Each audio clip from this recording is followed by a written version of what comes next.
Mon fils, toi, tu ne peux pas comprendre. Toi et moi, là, on est venu se croiser au Burkina ici. C'est au Burkina, on s'est connus.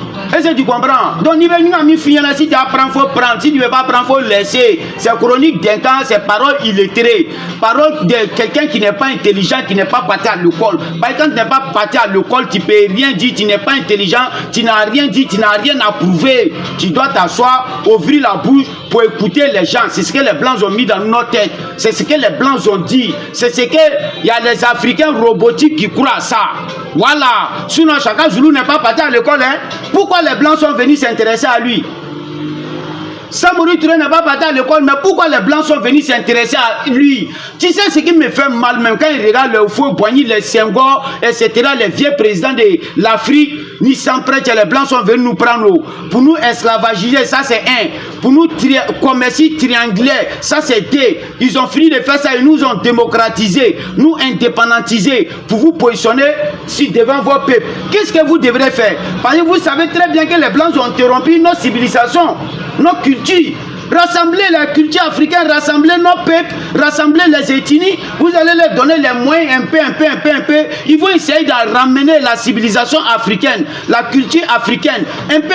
Aujourd'hui, là, ça allait prendre de l'ampleur. Est-ce que les Blancs allaient nous diviser? Ils n'allaient jamais nous diviser. Mais aujourd'hui, il faut regarder comment Mali qui est premier producteur de or, le Burkina qui est deuxième producteur de or, le Niger qui est premier producteur de l'uranium. Mais je te le jure, ce peuple-là plaît. Pourquoi? Il ne peut jamais producteur de or dans ce monde-là. Puis mon peuple va pleurer. On a qu'à se dire la vérité. Il faut avoir gros sur le cœur pour faire ce combat. Et moi, dis donc, mais les Africains, là, ils sont assis que sans plan, on n'est rien. Sans plan, on ne peut rien créer. Portable, on parle dessus, c'est blanc qui a fabriqué.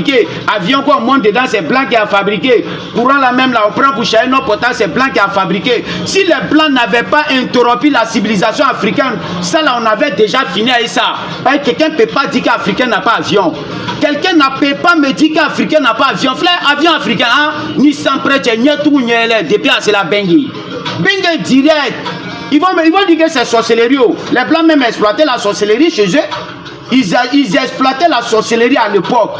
Et même chez eux, quand ils attendaient sorcier là, ils pend. Quand ils entendent quelqu'un, ils pend. C'est comme ça les sorciers européens, l'occidental, ils ont eu peur. Donc ils ont commencé à faire quoi maintenant? Moi, ils sont en train d'enseigner, c'est la vieille école. C'est au milieu d'Anyama. Tu vois, ils ont commencé à prendre les magies, les sorcelleries pour faire sa magie magique. Et depuis les chapeaux, les gens viennent mettre les moumou dedans, les centimes d'euros, etc., etc. C'est dans ça qu'ils sont restés maintenant prendre les sorcelleries pour aménager dans les objets. On a les téléphones, on a les avions, on a les bateaux, on a ça là, on a ça là. Mais qui pouvait dire que l'Africain ne peut pas créer bateau? Qui pouvait dire qu'on ne peut pas fabriquer avion? Courant qui est là qu'on peut fabriquer? C'est parce que notre civilisation a été interrompue. Les Blancs n'ont qu'à nous laisser. Il faut dire à les Blancs qu'on ne vaut rien, on ne connaît rien. Ils n'ont qu'à nous laisser aux Français là, parce qu'il y a francophonie. On est obligé d'éduquer notre enfant à la langue française. On est obligé d'éduquer notre enfant à la langue occidentale. Si on a eu l'idée de ramener la civilisation, la culture africaine un peu là, voilà, nos enfants, ceux qui vont venir derrière nous, ils vont faire quelque chose pour eux. Ils vont toujours faire quelque chose de leur propre ethnie, de leur propre civilisation. Ça vient avec le temps, et c'est nous on est pressé. Parce que quand il est demain, il dit que sans blanc on n'est rien. Que c'est blanc qui est notre Dieu, c'est blanc qui est ça là, c'est blanc qui est ça là. Mais ils vont croire à l'Afrique de demain. Ils veulent ou ils ne veulent pas, ils vont croire à l'Afrique de demain. Mais on n'a qu'à soutenir la révolution. C'est ça qui va nous amener où on doit aller là.